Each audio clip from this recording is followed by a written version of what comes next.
Hello guys, welcome to the class. In this lecture, we are going to discuss about bearings. Here, what is our objectives in this lecture? First one is the function of the bearing, and after that, classification and types of the bearing. In this point, we are going to discuss about what are the classifications and how the bearings are divided, and after that one, which type of materials are suitable and what are the properties required to bearing materials. These type of concepts we are going to focus, we are going to learn in this lecture. Let's start with without any delay. Here the first one is, what is the bearing? It is the mandatory to know the general introduction about each and every concept what you are going to learn. So that's why here what is the bearing? Bearing is the machine element which support another moving machine element. Generally it is called a journal. So this is about that what is the bearing point of view. And next, what is the function of the bearing? The basic function of the bearing is to permit a relative motion between constant surfaces of members when carrying load. So this is about the function of the bearing. If we find out the function definition, the basic need of the bearing is to to provide the relative motion between the contact parts when load is carrying by that parts. So that is the basic function. And next we are going to discuss about if you find out here, we know due to the relative motion of contact surfaces, some power losses formed due to frictional resistance between the rubbing surfaces are in direct contact. So if you find out in any area when the two metallic parts are attached, at that time some friction will be generated there due to the relative motion of the parts. So that's why it is important to reduce that frictional resistance and as well as the wear of that material or maybe working part. So in this situation, sometimes heat generation also developed. So it is important to remove the heat between that working parts. That's why we prefer the lubricants between the bearings.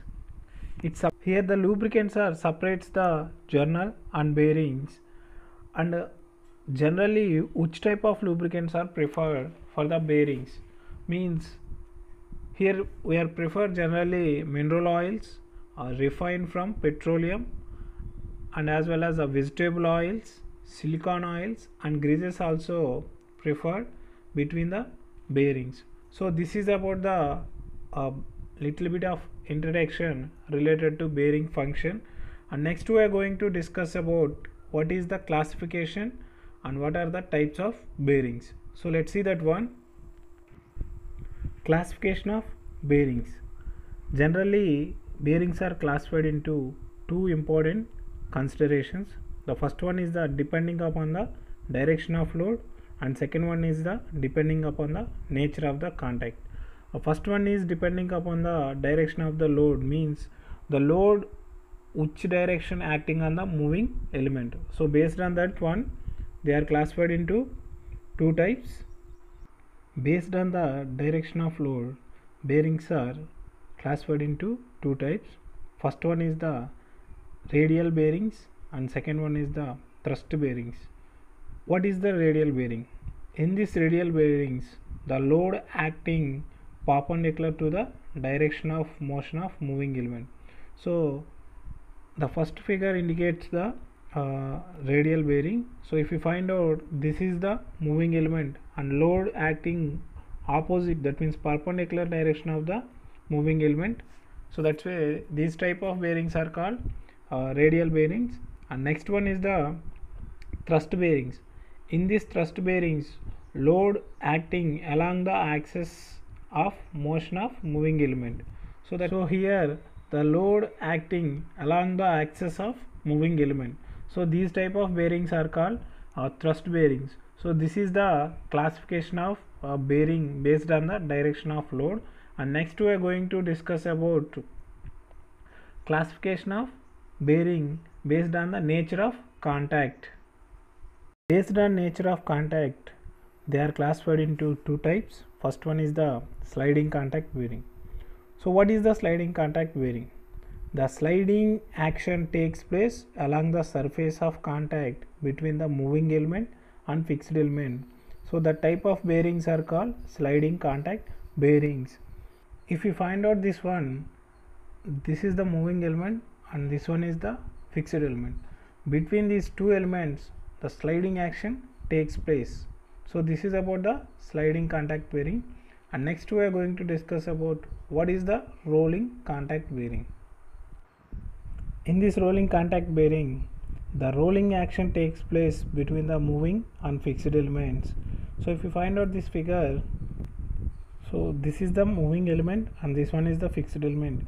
Between the moving and fixed elements, with the help of balls or maybe rollers are provided for the rolling action.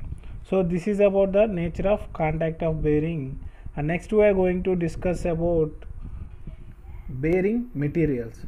Before we are going to discuss about the bearing materials, so it's better to know what are the required properties of bearing materials. The properties of bearing materials, it is the most important at the time of selection of bearing material. So if you find out in the properties condition, we are preferred different type of important properties are there.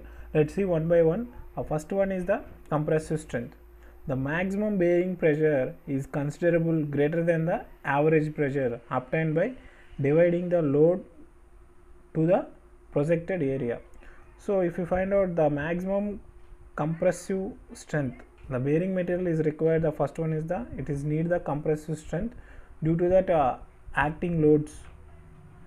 And next one is the fatigue strength. The bearing material should have sufficient fatigue strength because of to withstand the repeated loads acting on the bearings.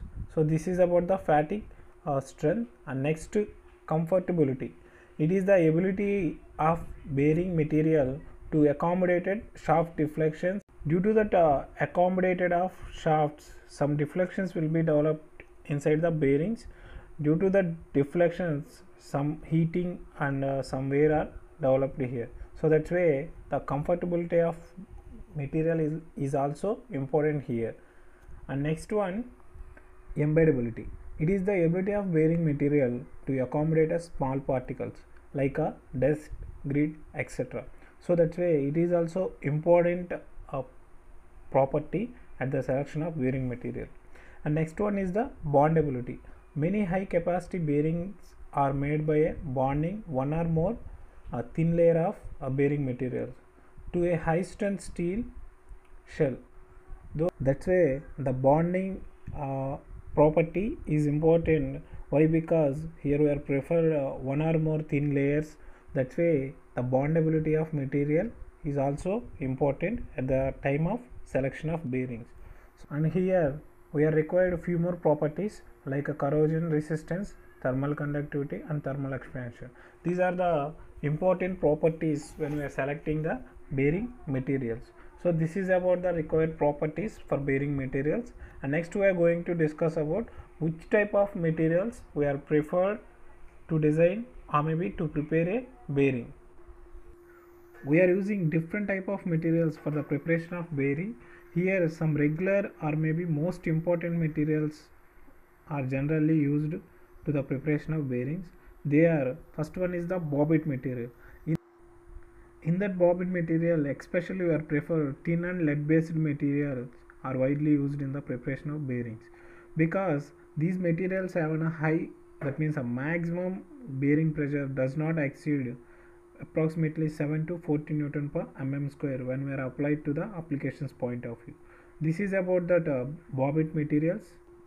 And next, in case of automobiles point of view, the bobbit materials are generally preferred the thin layer of 0.05 mm to 0.15 mm thick, bonded with the insert or steel shell. The composition of the bobbit materials is the tin based materials consists of tin 90%, copper 4.5% and antimony is 5%, and finally lead is 0.5%. 5%. So this is about the tin based bobbit material composition. In case of lead based bobbit materials, they are consists of lead 84%, tin 6%, and antimony is 9.5%, and finally copper is 0.5%. So this is about the lead based bobbit material composition. This is about the bobbit materials, and next we are preferred bronze materials. In case of bronze materials, it is the alloy of copper, tin and zinc combination. So that's why this is also preferred as a bearing material. And next, the gunmetal. In case of that gunmetal, copper percentage 88%, tin percentage 10%, and zinc is 2%. This is about the gunmetal. And next we are prefer phosphorus bronze metal. It consists of copper 80% and tin is 10%. Finally, lead 9% and phosphorus is 1%. This is about the composition of phosphorus bronze material.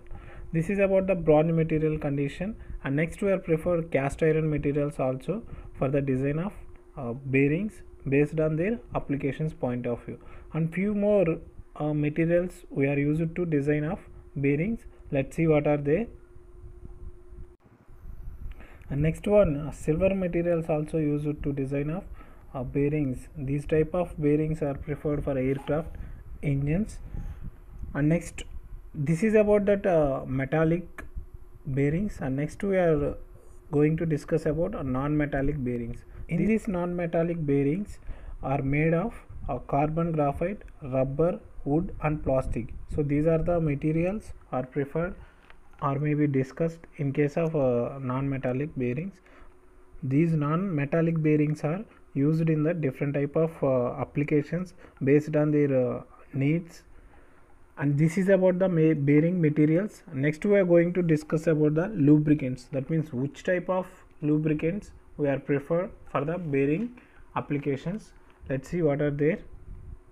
Before that, here it is the mandatory to know what is the need of lubricant. The basic need of the lubricants in bearing to reduce the friction between the rubbing surfaces and to carry away heat generated by the friction. So this is about the need of lubricants here, and it is also protect the bearings against corrosion. That lubricants are here classified into three groups. They are liquids, and second one is the semi liquids, and finally third one is the solid graphites. In case of liquids, mineral oils and synthetic oils are preferred, and for semi liquids we are prefer greases, which one consists of a heavy viscosity. In case of solid graphites are useful in the reduction of friction where oil films cannot be maintained because of pressure and temperature or in a higher manner. So this is about the lubricants are used in the bearings. This is about the today class. In the next class we are going to discuss about based on the classification of bearing point of view.